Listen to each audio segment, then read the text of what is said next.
Great. Sounds good. See you. You have a great You weekend. too, my friend. Jess Kenga, the Guam Ethics Commission Executive Director. 724 on the link. Friday, June 11th. Friday, whoa!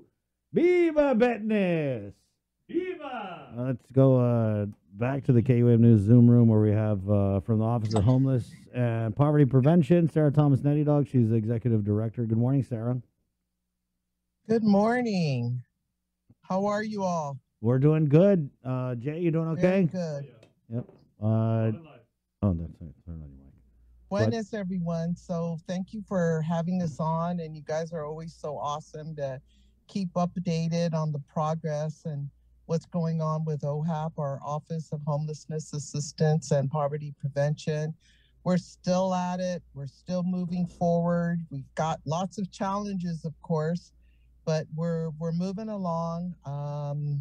I think the most notable is that we've got some clarity about the second shelter, and we're praying that all goes well and that shelter is opened up in July. It has to do with funding. It has to do with, the federal government has been supportive in providing Guam some funding, but getting through the processes of getting it here on the ground and operational, getting those monies to be, out to where it's supposed to be is a process that doesn't go as quickly as we would all like it to be.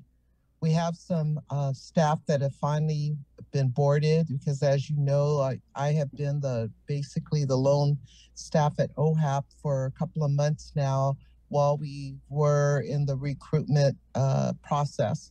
And so we do have a social worker on board, we have an admin person on board, and we have an outreach person, 2 outreach people on board now. So that's helping quite a bit so that we can get out there. And most important to us is, I think I mentioned this the last time we were talking, is that those that are at the global dorms, there's about 150 some folks that are there now. Many of them are children below the age of 10.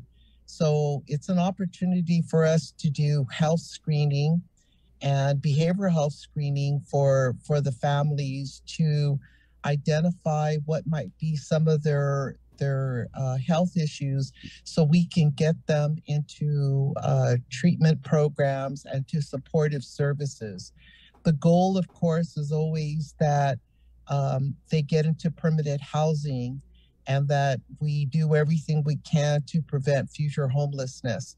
So it's very intense and oftentimes very complicated, but it's certainly something that we need to do, and we are focusing on and have been.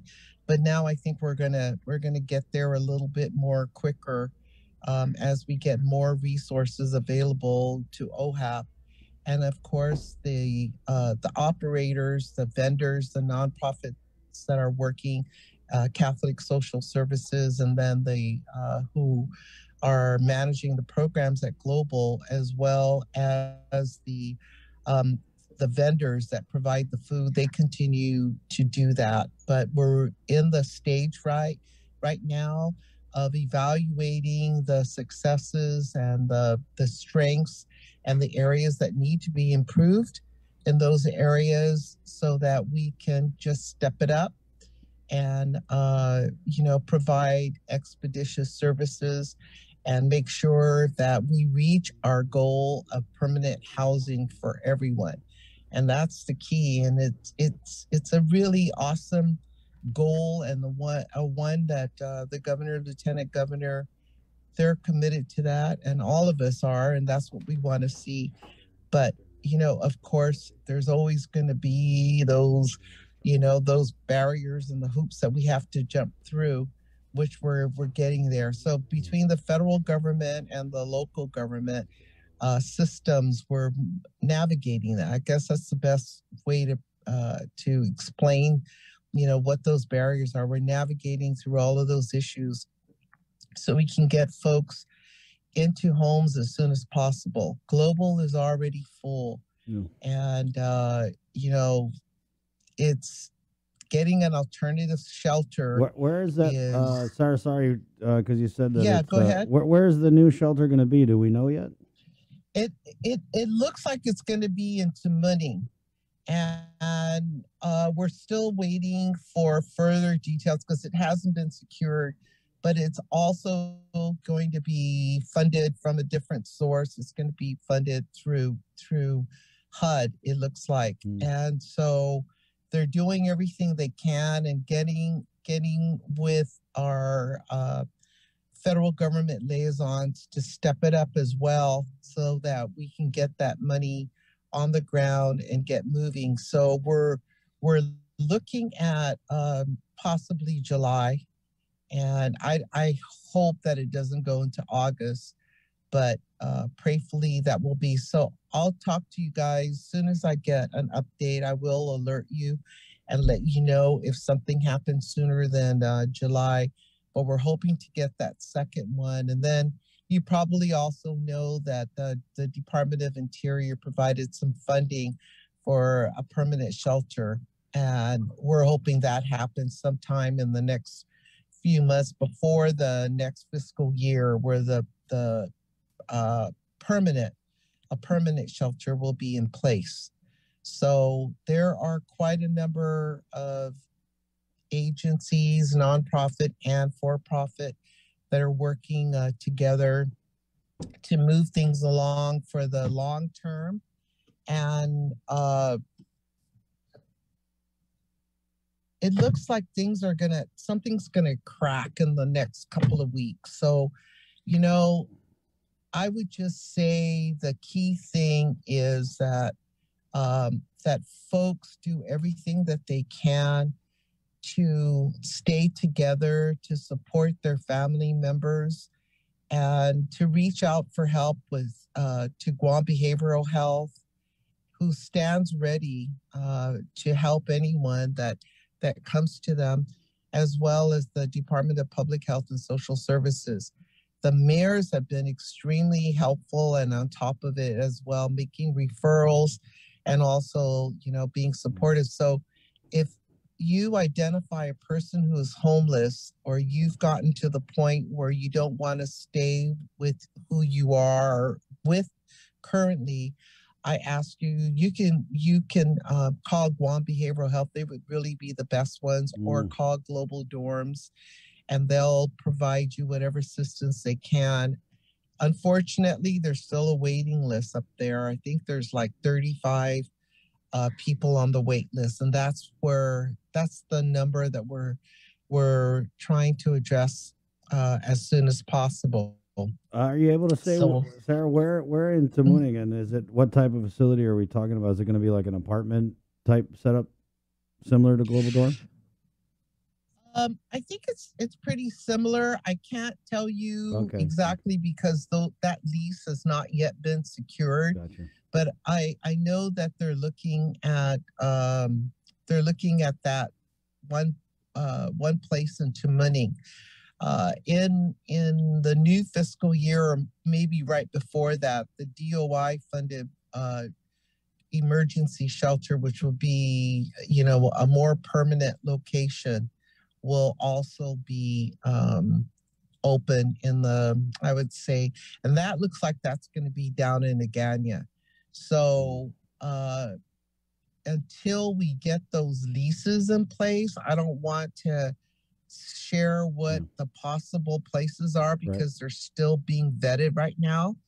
But my understanding is that the second shelter that would be HUD, which is the U.S. Housing and Urban Development, that would be something that would be done. Probably everything will be in place by July. Folks have probably heard that GORA also got some vouchers. And for those that are familiar with this system, the U.S. HUD provides so many housing vouchers to each of the states and territories, which means that those people who are eligible may get a housing voucher, which would allow them to have housing paid for out in the community for an extended period of time, as long as they stay in compliance. So I'll just tell you, Gura's on the ball with that. They've been advocating for that along with the governor and lieutenant governor. And the good news was they got additional vouchers. And per capita, I think Guam's getting a good share of what is being distributed nationally in terms of what is called HUD vouchers. Right. And so that looks like that's all going to be in place in the next couple of weeks as well. As soon as the federal government finalizes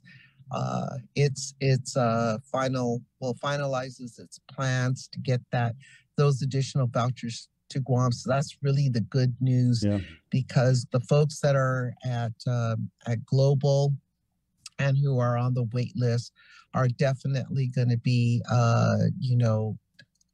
evaluated to make sure that they meet the eligibility requirements. And so I'm really praying that this is going to really help relieve the numbers that are at Global, and more importantly, just the people, the families and the singles that are out in the streets right now or do not have permanent housing. Sarah, I had a message from it's a gentleman that I've actually interviewed him a bunch of times over the years, but he had messaged me here and he says, I have a question. Since Homeland got more funds to house the homeless and all that, me and some other friends are homeless.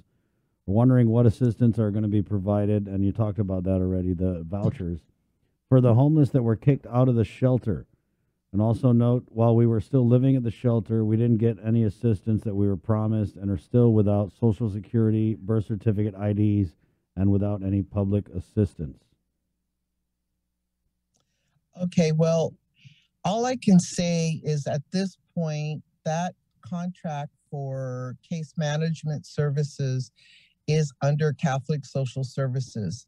So my suggestion to those that have been at Global or at Global is to go to them and say, I would like to have assistance in applying for this. Now, the big problem that we've also identified, Chris, which is really tough, is that there are people that don't have proper identification so that they can apply for services. That's like a big problem. And it means that they have to have their birth certificate. They have to have all of these documents in order to get, as you've heard referred to as the real ID. You've got to have a real ID. And so that's been an issue that's also been tackled by the Guam Homeless Coalition and working with the Department of Revenue and Taxation to do whatever. So one of the things that is happening is that Revenue and Tax is reserving time specifically for those that are homeless that need that expediting of their documents.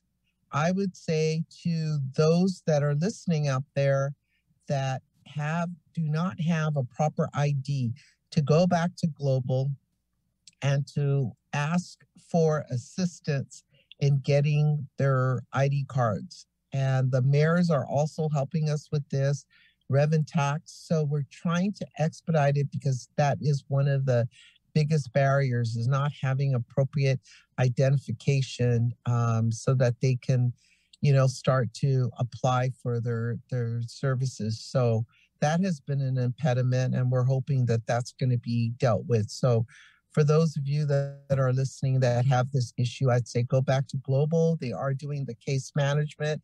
Ask them for assistance in getting whatever it is that you need to move forward. And if you still have a problem with that, ask for the manager and tell them that to please have them call me. You leave your name and any contact number. We don't at OHAP, we do not have a phone there. We don't have a landline there, but you can certainly go to Global or call them and ask them for me to call you, and I will call you, or tell me where you're at and I'll go out and visit with you. So we want to get everyone out of the streets. It's not safe. It's not healthy. and we want permanent housing for all of our people. So we're really working towards that. And I really think in the next couple of weeks, we're going to see some big progress. All right.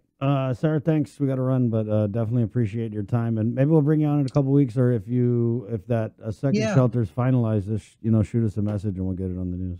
Right. And if something cracks before you call, something gets happens significantly, I will get to you as well, Chris. So you guys stay safe over there, and thanks for always keeping our people, our homeless in mind. I just really appreciate that. KUAM has been awesome. So thank you. We got that on tape, right, Jay? Oh, yeah. Okay. Thank you, Sarah. That's right. We'll see you. All right. Okay, bye. See ya.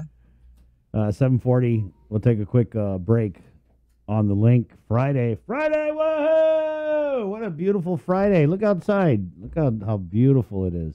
The traffic seems to be a little light here, too. It does. It's interesting. It's Gov payday today. Ah. Right? So Joseph, can you lean over there, see what the line is at the bank?